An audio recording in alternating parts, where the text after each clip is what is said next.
শনিবার এবছর আইপিএলে দ্বিতীয়বার মুখোমুখি হতে চলেছে কলকাতা নাইট রাইডার্স ও মুম্বাই ইন্ডিয়ান্স, যেখানে প্রথমবারের মুখোমুখিতে মুম্বাইয়ের ঘরে গিয়ে মুম্বাইকে হারিয়ে এক ঐতিহাসিক জয় নিয়ে বাড়ি ফিরেছিল কলকাতা নাইট রাইডার্স টিম। তবে এদিন ইডেন গার্ডেন্সে সেই হারের বদলা নিতে চাইবে মুম্বাই ইন্ডিয়ান্স। যদিও এবছর আইপিএলের প্লে অফসের রেস থেকে মুম্বাই অফিসিয়ালি ছিটকে গিয়েছে, তবে তারা শেষ দুটি ম্যাচ জয় দিয়ে শেষ করতে চাইবে।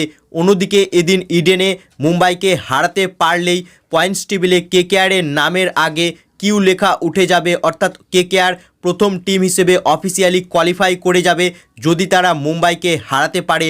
তাই শনিবার ইডেন গার্ডেন্সে এই দুটি টিমের মধ্যে এক হাড্ডাহাড্ডি ম্যাচ হতে চলেছে। সো প্রথমে দুটি টিমের হেড টু হেড রেকর্ডের কথা বললে আইপিএলে এখন পর্যন্ত এই দুটি টিমের মধ্যে মোট 33টি ম্যাচ খেলা হয়েছে, যার মধ্যে 10টিতে জিতেছে কেকেআর এবং 23টিতে জিতেছে মুম্বাই ইন্ডিয়ান্স। তাই হেড টু হেড রেকর্ডে কেকেআরের থেকে দ্বিগুণ এগিয়ে রয়েছে মুম্বাই ইন্ডিয়ান্স। তবে এই দুটি টিমের মধ্যে ইডেন গার্ডেন্সে শেষ খেলা হয়েছিল 2019 সালে, আর সেই ম্যাচটি জিতেছিল কলকাতা নাইট রাইডার্স টিম। আর সেই ম্যাচে মুম্বাইয়ের বিরুদ্ধে এক ধ্বংসাত্মক ইনিংস খেলেছিল আন্দ্রে রাসেল।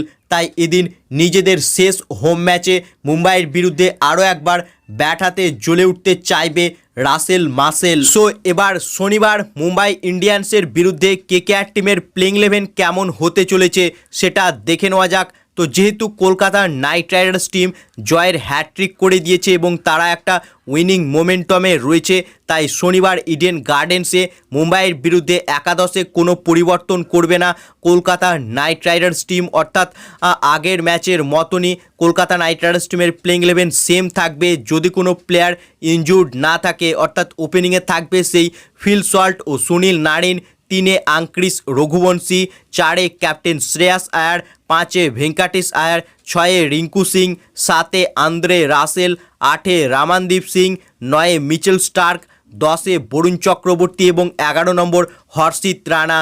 তো সম্ভবত এই একাদশ নিয়েই মুম্বাইয়ের বিরুদ্ধে শনিবার ইডেন গার্ডেন্সে নামতে চলেছে কেকেআর টিম।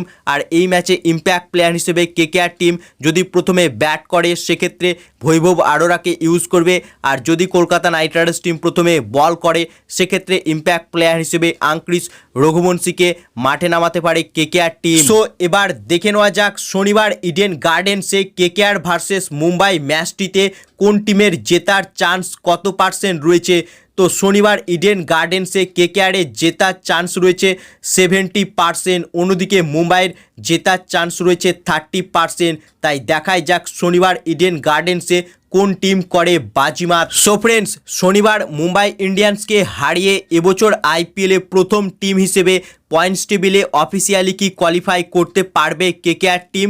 তোমাদের কি মনে হচ্ছে তা কমেন্ট বক্সে লিখে জানাও, এবং কেকেআরের ফ্যান হয়ে কেকেআরকে অফিসিয়ালি প্লে অফসে কোয়ালিফাই করতে দেখতে চাইলে ভিডিওটিকে করো লাইক, এবং আইপিএল ও কেকেআর সম্বন্ধে আরও খবর পাওয়ার জন্য চ্যানেলকে করো সাবস্ক্রাইব। ধন্যবাদ।